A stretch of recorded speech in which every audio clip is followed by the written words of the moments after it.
ശാപിത കുടുംബം 1000-ലധികം കൊലപ്പെടുത്തി. ഇതാണ് നിസ്സാര തേനിയുടെ സത്യം.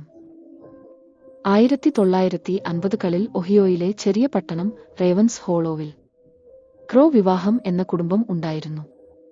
ക്രോസ് റേവൻവുഡ് ഫോറസ്റ്റിന്റെ അറ്റയിൽ ഒരു പഴയ വീട്ടിൽ ജീവിച്ചു. പട്ടണവാസികൾ അവരുടെ പ്രത്യേകത കൊണ്ട് ഫീക്കി ഒരു രാത്രി വീട് തീകെട്ടി.